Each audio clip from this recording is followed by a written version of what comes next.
ರೇಣುಕಾಸ್ವಾಮಿ ಹತ್ಯೆ ಪ್ರಕರಣದ ಆರೋಪದಲ್ಲಿ ಚಾಲೆಂಜಿಂಗ್ ಸ್ಟಾರ್ ದರ್ಶನ್ ಪೊಲೀಸರ ತನಿಖೆ ಎದುರಿಸುತ್ತಿದ್ದು, ದರ್ಶನ್ ಸಹೋದರಿ ದಿವ್ಯಾ ಅವರ ಪತಿ ಮಂಜುನಾಥ್ ಮೊದಲ ಬಾರಿಗೆ ದರ್ಶನ್ ಬಗ್ಗೆ ಮಾತನಾಡಿದ್ದಾರೆ. ದರ್ಶನ್ ಬಗ್ಗೆ ಅವರ ಭಾವ ಮಾತನಾಡಿದ್ದು, ದರ್ಶನ್ ಅವರನ್ನು ಪ್ರವೋಕ್ ಮಾಡಿ ಈ ಸ್ಥಿತಿಗೆ ತಂದಿದ್ದಾರೆ. ಅವರ ಗುಣ ಈ ರೀತಿಯಾಗಿಲ್ಲ. ಅವರು ಖುಷಿಯಾಗಿ ಓಡಾಡಿಕೊಂಡಿದ್ದರು. ಅವರಿಗೆ ಕಿರಿಕಿರಿಯಾಗುವಂತೆ ಮಾಡಿದಾಗ ಈ ರೀತಿ ಆಕ್ಷನ್ ತೆಗೆದುಕೊಳ್ಳುವ ಹಾಗೆ ಮಾಡಿ ಸಮಸ್ಯೆ ಆಗುತ್ತಿದೆ. ಅವರ ಒಳ್ಳೆತನ ಅವರನ್ನು ಕಾಪಾಡುತ್ತದೆ ಎಂದು ನೋವು ತೋಡಿಕೊಂಡರು. ದರ್ಶನ್ ಅವರಿಗೆ ಒಳ್ಳೆಯ ಮನಸ್ಸಿದೆ. ಅವರು ದುಡಿದ ಹಣದಲ್ಲಿ ಮುಕ್ಕಾಲು ಭಾಗ ಕಷ್ಟದಲ್ಲಿ ಇರುವವರಿಗೆ ಸಹಾಯ ಮಾಡಲು ಬಳಸುತ್ತಾರೆ. ಅವರ ಬೇಸಿಕ್ ಗುಣ ಅದಲ್ಲ. ಖುಷಿಯಾಗಿ ಜಾಲಿಯಾಗಿರುವವರು ಅವರು. ಪ್ರಾಣಿ ಪಕ್ಷಿ ಅಂದುಕೊಂಡು ಚೆನ್ನಾಗಿದ್ದರು. ಕೋರ್ಟು ಎಲ್ಲ ತೀರ್ಮಾನ ಮಾಡುತ್ತೆ. ಅವರ ಲೈಫ್ ಅವರು ಚೆನ್ನಾಗಿ ನಡೆಸಿಕೊಂಡು ಹೋಗುತ್ತಿದ್ದಾರೆ.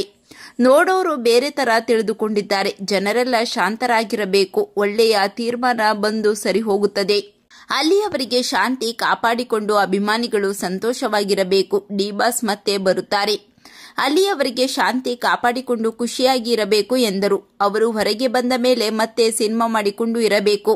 ಜನರಿಗೆ ಸಹಾಯ ಮಾಡಿಕೊಂಡು ಖುಷಿಯಾಗಿ ಇರಬೇಕು. ಅವರು ಎಷ್ಟೋ ಜನರಿಗೆ ಸಹಾಯ ಮಾಡಿದ್ದಾರೆ. ಎಲ್ಲ ಒಳ್ಳೆಯದಾಗಿ ಹೊರಬರುವ ನಿರೀಕ್ಷೆ ಇದೆ. ಅವರ ಒಳ್ಳೆತನ ಅವರನ್ನು ಕಾಪಾಡುತ್ತದೆ ಎಂದು ಹೇಳಿದ್ದಾರೆ. ಭಾವ ಮಂಜುನಾಥ್ ಅವರ ಮಾತಿನ ಬಗ್ಗೆ ನಿಮ್ಮ ಅನಿಸಿಕೆಗಳನ್ನು ಕಾಮೆಂಟ್ ಮಾಡಿ ತಿಳಿಸಿ.